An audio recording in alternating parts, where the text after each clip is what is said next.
I wanted to start out by asking about the number one thing that you learned after having your second baby that you wish you had known when raising your first.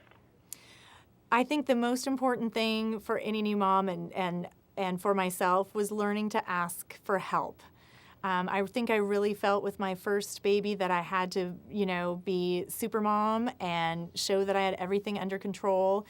And I really realized by the second time around to, ask my friends for help, ask my family for help, ask my partner to take turns on things with me. And it really made for such a more balanced experience. Okay, absolutely. Do you have any tips for how to get dads or partners involved in helping to take care of the baby at the very beginning? I when it do. Seems that all the baby wants to do is to be held and rocked or soothed, because it does seem like most men find this stage a little bit hard because the mom tends to be around the baby the most, and dads sometimes feel a little bit uncomfortable and struggle to comfort the baby the same way that the mom does. Definitely. There's actually an entry in the book that says, dads will probably feel left out at first, especially if they took time off and they feel sort of at loose ends, because if mom is breastfeeding, for example, there's really not a lot for them to do. So, I do have some advice on that. On a practical standpoint, of course, dad then becomes in charge of feeding mom, feeding the adults, going out and buying or returning things that need to be bought or returned, taking care of all those kinds of household things. If he's, if he's a computer guy, he can do the baby announcement. He can set up an email account for the baby. I got this great tip from another mom about sending your baby emails so that you don't have to take the time to write in a baby book. You just, when you're thinking of it, you can just shoot an email and they'll always have that. You'll always have that record. Oh, that's such a great idea. Yeah, dads can look for things on Craigslist and find stuff that you need. But really, I think the important, in a big picture sense, what's important is for moms to let dads, when it is a time that they can hand over the baby, they've got to let dad do it his way. Okay. And I think that's a tough one. Okay. And do you have any advice on maybe how to make that easier, or from your own experience? Yeah, I think what you have to do is send dad out of the house with the baby and you stay home.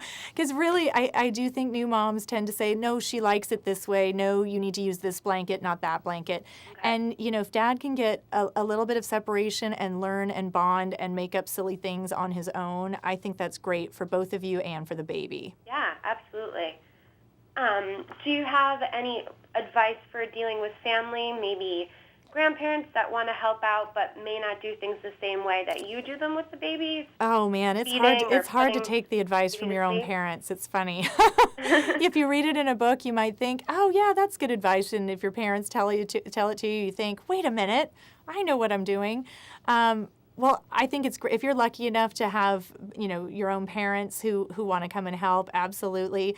I think new motherhood is a time, though, when you have to say, actually, we're not doing it that way, we're doing this way, or we're not using a bottle, we're breastfeeding. I mean, whatever it is that your parent is suggesting, if you feel really strongly about it, now's the time. You're a parent now. Now's the time that you say the way you're planning to do it. My advice along with that, though, is don't be so strong-willed about it that you don't hear the nuggets of wisdom that they probably actually have. Okay. So take Very that good in. Point. So having a baby in the house can be stressful and tiring. And do you have any advice on how moms can make time for themselves and just take a break? Sure. Well, I think there's a couple things. One is realizing that while the baby sleeps, it is your time to rest. It's also your time that you can do things around the house. You don't have to have a silent house when the baby is sleeping. I mean, any second-time mom, does not have a quiet house. So from the beginning, feel free to go about and do what you would normally do, and the baby will get used to that, background noise. The other thing is you've got to find ways to keep all your household tasks and things as simple as possible so that you do buy yourself a little extra time.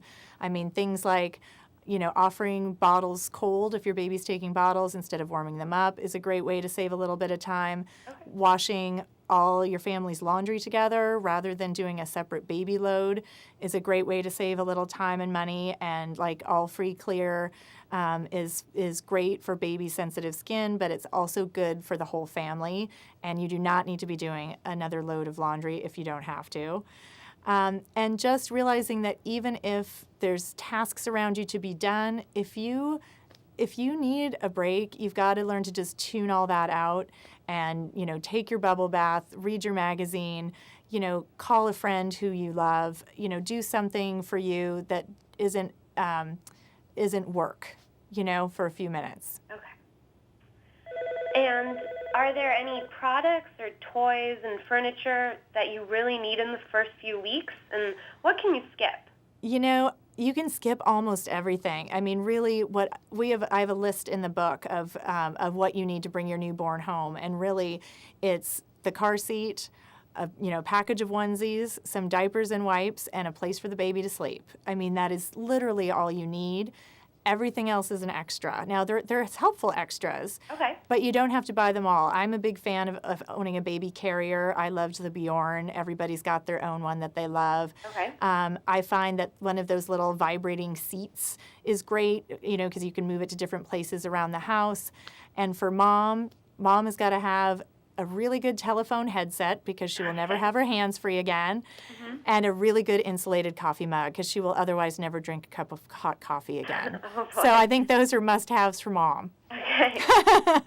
And as a first-time mom, it can be really easy to get wrapped up in reaching the major developmental milestones of your baby at the average ages, so sleeping through the night, crawling, walking, and so do you have any advice for not letting those types of things get you worried or stressed out? Yeah, my sister has a saying that I think of all the time, which is, it all evens out by kindergarten. That's what she has to tell me.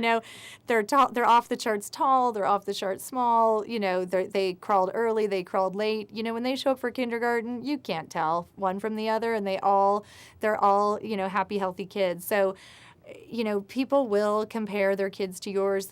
Parents are curious and they're proud of their own kids, and they want to say at the park, "Oh, is she walking yet? Oh, is she sleeping through the night?" You really, by the second time you have a baby, that all kind of goes out the window, and you just realize the most important thing is they're healthy and you love them. Okay. And lots of people have, tons of different advice about rearing children. So how do you personally separate the good from the bad? I really have a small group of friends who are parents who I trust, and they're my first people that I consult if I'm dealing with something that's difficult. And I've learned that those people parent in a way that I would like to parent, and so those are my resource. And I really think you do develop your instinct of what feels right for you and your family. You've got to experiment. You've got to listen to what other experienced parents have to say.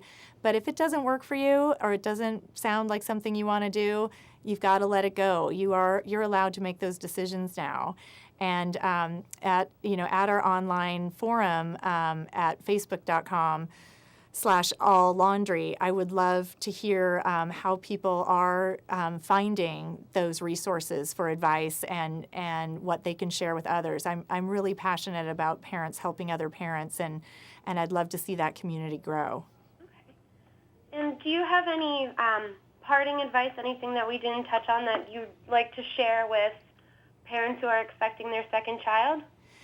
Yes, I think it's really important to stay connected with your partner. I think if someone stays home and someone goes back to work, it can feel like you're living on separate planets sometimes, and it's very easy to keep those planets separate because you're both spending your day in such a different way. Mm-hmm. And anything you can do to show gratitude for what the other person is doing, saying thank you, saying you're doing a great job, will really go a long way in keeping that relationship warm and happy during a really challenging time. Okay, that sounds great. Well, thank you so much for your time, Kerry. Absolutely. It was great speaking with you. You too. Thank you. Thanks.